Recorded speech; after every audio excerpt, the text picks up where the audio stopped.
शुरुआती दृश्य में मिलो स्टैनफील्ड नामक एक व्यक्ति को दिखाया गया है जो ऑटिज्म स्पेक्ट्रम डिसऑर्डर या ASD से पीड़ित है।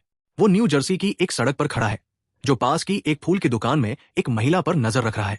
इस दौरान वो अपने आसपास होने वाली घटनाओं के समय से संबंधित कुछ जटिल गणनाएं भी करता हुआ दिखाई देता है। मिलो एक यात्री बस, एक गड्ढे, एक स्ट्रीट आर्टिस्ट और एक साइकिल सवार को तेज गति से आते हुए देखता है। इन अवलोकनों के बाद वो सड़क पार करता है और रणनीतिक रूप से गड्ढे के बगल में एक मेल बॉक्स के शीर्ष पर एक पेन रखता है। इसके तुरंत बाद उसकी योजनाबद्ध श्रृंखला प्रतिक्रिया होती है। एक टैक्सी गड्ढे पर चलती है जिससे पानी पेन पर गिर जाता है, जिससे वह जमीन पर गिर जाता है। यह स्ट्रीट आर्टिस्ट का ध्यान आकर्षित करता है जो फिर पेन उठाने के लिए आगे बढ़ता है। उसी क्षण तेज गति से साइकिल चलाने वाला आर्टिस्ट से टकराता है, जिसके परिणाम स्वरूप वो मेलबॉक्स से टकराता है और पास के फलों के स्टॉल पर गिर जाता है। सड़क पर अराजकता फैल जाती है जिससे बस चालक सहित सभी का ध्यान भटक जाता है। नतीजतन वो ट्रैफिक लाइट के लाल होने पर ध्यान नहीं देता और सड़क पार कर रही उसी महिला को टक्कर मार देता है, जिससे उसकी मौके पर ही मौत हो जाती है। और लोग कहते हैं कि गणित खतरनाक नहीं है। फिर मिलो ये पुष्टि करने के बाद कि उसकी योजना सुचारू रूप से चल रही है, घटनास्थल से चला जाता है। फिर दृश्य में एक FBI विशेष एजेंट ओलिविया डनहम को दिखाया जाता है। वो होमलैंड सिक्योरिटी के फ्रिंज डिवीजन के लिए काम करती है जो असाधारण घटनाओं में विशेषज्ञता रखती है। सिर में चोट लगने के कारण लंबे अंतराल के बाद ओलिविया वापस काम पर लौटती हुई दिखाई देती है। जैसे ही वो फ्रिंज मुख्यालय में प्रवेश करती है, उसका स्वागत उसके एक साथी अधिकारी चार्ली द्वारा किया जाता है जो टीम का पर्यवेक्षक है। इस बीच एजेंसी के प्रमुख वाल्टनेट बिशप ओलिविया की वापसी के बारे में लैब सहायकों में से एक फिलिप रॉयल से बात कर रहे हैं। फिलिप कहता है कि वो फॉक्स लिविया नामक एक डुप्लीकेटर है और चिंता व्यक्त करता है कि क्या वे अपनी टीम में एक धोखेबाज को शामिल कर सकते हैं। यहां यह पता चलता है कि कार्यालय के अंदर मौजूद ओलिविया असली नहीं है, वो वास्तव में एक धोखेबाज है जिसे असली की जगह पर लाया गया है। वाल्टनेट फिर फोलिविया को इस ब्रह्मांड में रखने और असली ओलिविया की यादों को उसमें डालने के पीछे अपनी मंशा का खुलासा करता है। वो दावा करता है कि फोलिविया ही एकमात्र ऐसी है जो बिना किसी नुकसान के ब्रह्मांडों के बीच यात्रा कर सकती है। वाल्टनेट ये पता लगाना चाहता है कि वो ऐसा कैसे कर सकती है। इसके लिए वो कहता है कि उन्हें उसे ये विश्वास दिलाना होगा कि वो यहाँ की है। फिलिप पूछता है क्या होगा अगर उसकी नई पहचान कायम नहीं रहती, जिस पर चीफ जवाब देता है कि अब उसकी जरूरत नहीं होगी। उसके बाद चार्ली की टीम बस दुर्घटना की जांच करती है, जिसके बारे में उसका दावा है कि इस सप्ताह में 2 बार दुर्घटना हुई है। प्रत्येक मामले में पीड़ित की मृत्यु हो गई है। फिर वो अपने दल से साइट जांच के लिए जाने से पहले सावधान रहने को कहता है। थोड़ी देर बाद FBI टीम दुर्घटना स्थल पर पहुंचती है और किसी भी सुराग या सुराग की तलाश में अलग हो जाती है। जांच का नेतृत्व लिंकन ली नामक एक अन्य FBI एजेंट कर रहा है, जिसका चेहरा जलने के निशानों से खराब हो गया है। चार्ली शव का निरीक्षण करती है और उसके फिंगरप्रिंट का उपयोग करके उसके बारे में और जानकारी प्राप्त करती है। उसे अंततः पता चलता है कि मृतक महिला का नाम जूलियन फोस्टर है। इस बीच ओलिविया बस चालक से पूछताछ करती है जो इस घटना से हिल गया है क्योंकि उसने अब तक कभी किसी पक्षी या जानवर को नहीं मारा है। साथ ही एजेंट ली पर्यावरणीय कारकों के किसी भी संकेत के लिए परीक्षण करता है, लेकिन कुछ नहीं पाता है। हालांकि उसे घटनास्थल पर वही बॉल पॉइंट पेन मिलता है। प्रत्यक्षदर्शियों से पूछताछ करने के बाद ओलिविया एजेंट ली के पास जाती है और उसे बताती है कि स्थानीय कलाकार पेन उठाने के लिए नीचे झुका था, जिस दौरान वो साइकिल सवार से टकरा गया और फल स्टैंड में गिर गया।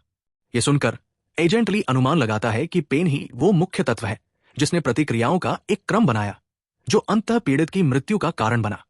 अगले दिन फ्रिंज मुख्यालय में एजेंट ली और चार्ली 2 दिनों में हुई बस दुर्घटनाओं के बीच संबंध का पता लगाने की कोशिश कर रहे हैं।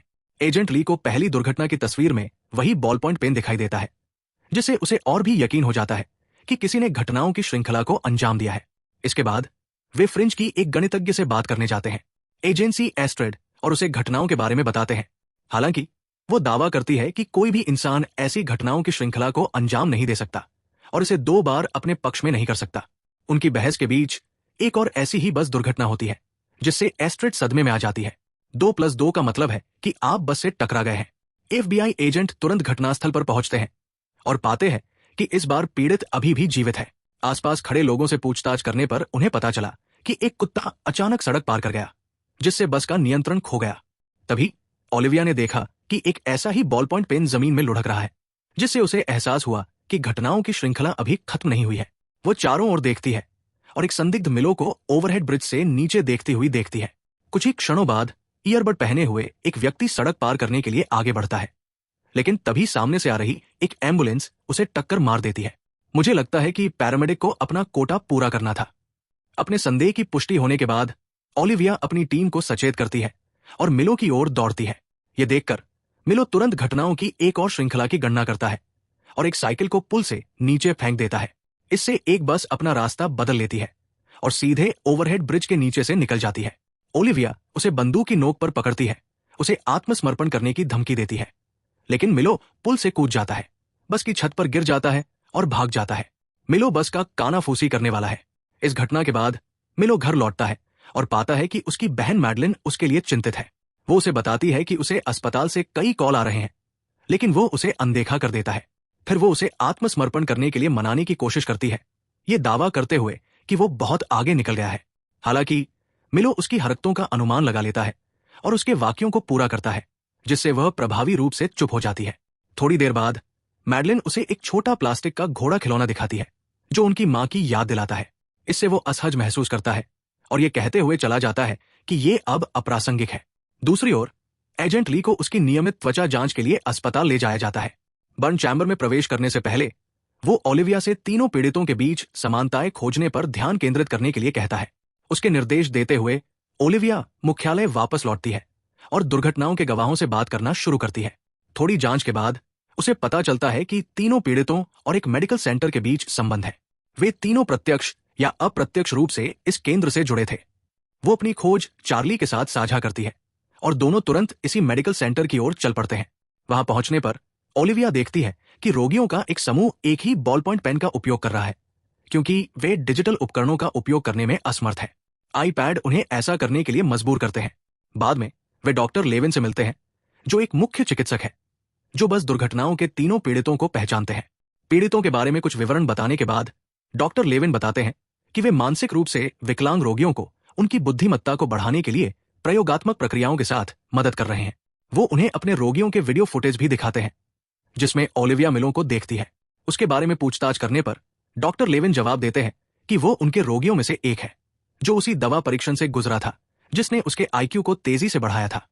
वो आगे कहते हैं, मिलो को उसकी बहन की देखरेख में अस्पताल से छुट्टी दे दी गई थी और उसे प्रयोगात्मक प्रक्रिया को उलटने के लिए वापस लौटने का कार्यक्रम था, लेकिन अब वो उनकी कॉल का जवाब नहीं दे रहा है और वो उन सभी को मार रहा है जो उस पर नियंत्रण करने की कोशिश कर रहे हैं।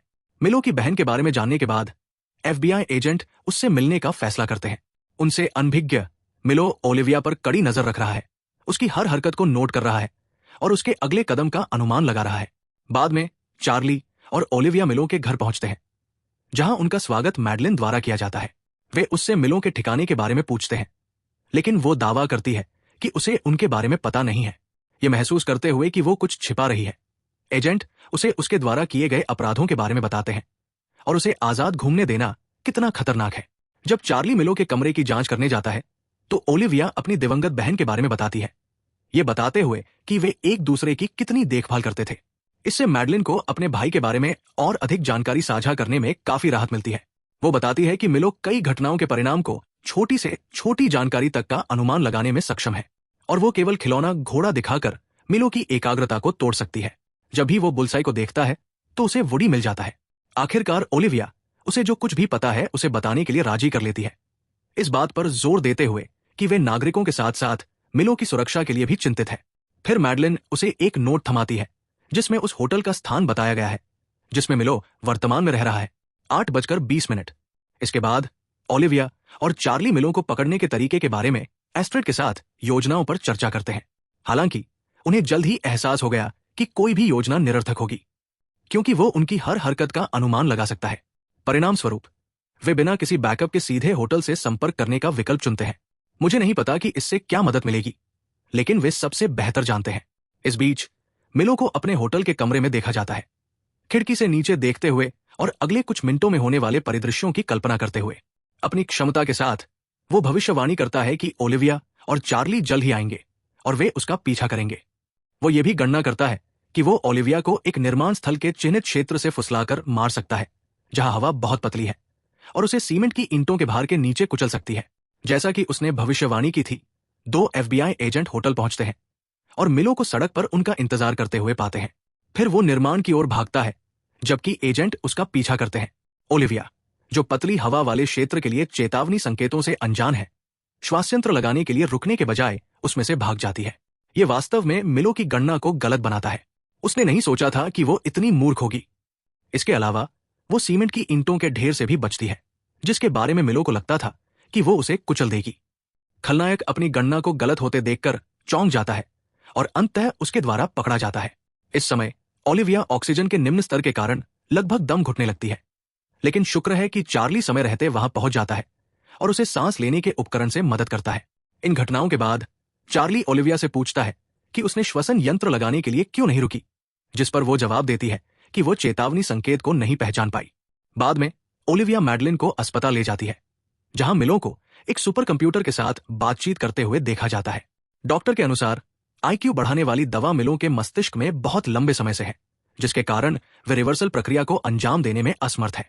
अब उसका दिमाग इतना उन्नत हो गया है कि केवल मशीनें ही उसके विचारों को समझ सकती है। इस खबर से दुखी होकर मैडलिन कमरे के अंदर जाती है और अपने भाई के सामने खिलौना घोड़ा छोड़ देती है। उसी शाम ओलिविया अपने घर पर होती है जब उसे पीटर का दर्शन होता है, जो दूसरे ब्रह्मांड से उसका प्रेमी है। वो उसे बताता है कि वह इस ब्रह्मांड से संबंधित नहीं है।